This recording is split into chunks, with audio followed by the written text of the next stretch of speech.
ಹಿರಿಯ ಪ್ರಾಥಮಿಕ ಶಾಲೆ ಚಿತ್ರದುರ್ಗದಲ್ಲಿ ಸಿಲಿಂಡರ್ ಬ್ಲಾಸ್ಟ್. ಏನಾಗಿರಬೇಕು ಶಾಲೆಯ ಪರಿಸ್ಥಿತಿ?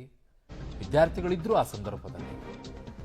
ಚಿತ್ರದುರ್ಗದ ಮಲ್ಲಾಪುರ ಸರ್ಕಾರಿ ಹಿರಿಯ ಪ್ರಾಥಮಿಕ ಶಾಲೆಯಲ್ಲಿ ಸಿಲಿಂಡರ್ ಸ್ಫೋಟಗೊಂಡಿದೆ. ಅದೃಷ್ಟವಶಾತ್ 140 ವಿದ್ಯಾರ್ಥಿಗಳು ಸೇಫ್ ಆಗಿದ್ದಾರೆ. ಶಾಲಾ ಕೊಠಡಿಗಳಲ್ಲೇ ಇರುವಂತಹ ಅಡುಗೆ ಮನೆ ಬೆಂಕಿ ನಂದಿಸಿದ್ದಾರೆ ಸ್ಥಳೀಯರು, ಅಗ್ನಿಶಾಮಕ ದಳದವರು.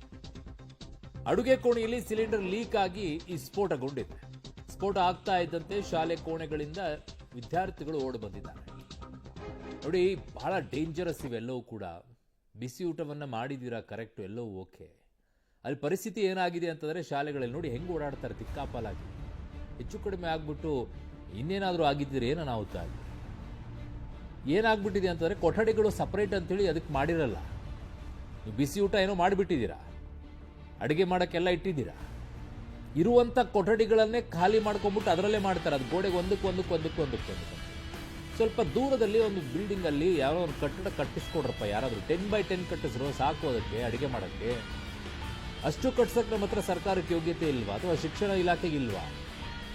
ಒಂದು 10x10 ಕೊಠಡಿಗಳಿಗೆ ಅಂಟ್ಕೊಳ್ಳಾರ್ದೇ ಸ್ವಲ್ಪ ದೂರದಲ್ಲಿ. ಸರ್ಕಾರಿ ಶಾಲೆಗಳಿಗೆಲ್ಲ ದೊಡ್ಡ ದೊಡ್ಡ ಗ್ರೌಂಡ್ಗಳಿದ್ದಾವೆ. ಪ್ರೈವೇಟ್ಗಳ ರೀತಿಯಲ್ಲಿ, ಅಪಾರ್ಟ್ಮೆಂಟ್ಗಳ ರೀತಿಯಲ್ಲಿ ಅವರೇನು ಶಾಲೆಗಳನ್ನು ಕಟ್ಟಿಲ್ಲ.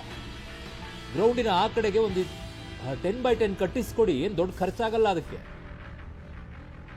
10 ಲಕ್ಷ ರೂಪಾಯಿ ಮುಗಿದೋಗುತ್ತೆ. ಅಷ್ಟು ಇಲ್ವಾ ದುಡ್ಡು ಸರ್ಕಾರದ ಬಳಿ? ನನ್ನ ಸಹೋದ್ಯೋಗಿ ಸಿದ್ದರಾಜು ನನ್ನ ಸಂಪರ್ಕಕ್ಕೆ ಸಿಗ್ತಾ ಇದ್ದಾರೆ, ಚಿತ್ರದುರ್ಗದ ಪ್ರತಿನಿಧಿ. ಸಿದ್ದರಾಜು, ನಿಜಕ್ಕೂ ಕೂಡ ಇವತ್ತು ಇನ್ನೇನಾದ್ರೂ ಹೆಚ್ಚು ಕಡಿಮೆ ಆಗಿದ್ದಿದ್ರೆ ಮಕ್ಕಳ ಪರಿಸ್ಥಿತಿ ಏನ್ರಿ? ಯಾರು ಉತ್ತರ ಕೊಡೋರು? ಯಾಕೆ ಅನಾಹುತ ಆಯ್ತು ಅಂತ ಅಲ್ಲಿ?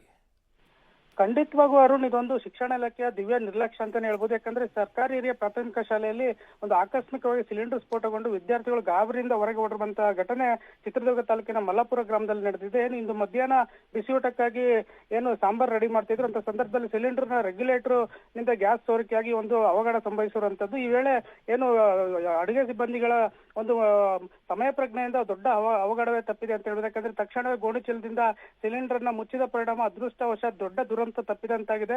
ಯಾಕಂದ್ರೆ ಅಡುಗೆ ಕೋಣೆ ಮತ್ತು ಶಾಲಾ ಕೊಠಡಿ ಎರಡೂ ಕೂಡ ಅಕ್ಕಪಕ್ಕದಲ್ಲಿ ಇದ್ದ ಪರಿಣಾಮ ಈ ಒಂದು ದುರಂತ ಸಂಭವಿಸಿದ ಪರಿಣಾಮ ವಿದ್ಯಾರ್ಥಿಗಳು ಕೂಡ ತೀವ್ರ ಗಾಬರಿಯಾಗಿ ಹೊರಗೆ ಓಡುತ್ತಿದ್ದಾರೆ. ಈ ಸಂದರ್ಭದಲ್ಲಿ 140 ಜನ ವಿದ್ಯಾರ್ಥಿಗಳು ಶಾಲೆಯಲ್ಲಿ ಅಭ್ಯಾಸ ಮಾಡ್ತಿದ್ರು. ಇಂಥ ಸಂದರ್ಭದಲ್ಲಿ ಒಂದು ಸ್ಫೋಟಗೊಂಡ ಪರಿಣಾಮ ಒಂದು ಶಬ್ದಕ್ಕೆ ಬೆಚ್ಚಿ ಬಿದ್ದಂತ ವಿದ್ಯಾರ್ಥಿಗಳು ಶಾಲೆಯಿಂದ ಹೊರಗೆ ಓಡಿ ಬಂದಿದ್ದಾರೆ. ಆಗ ಏನು ಆ ವಿದ್ಯಾರ್ಥಿಗಳು ಓಡಿ ಬರುವಂತ ದೃಶ್ಯ ಸಿಸಿಟಿವಿಯಲ್ಲಿ ಸೆರೆಯಾಗಿದೆ.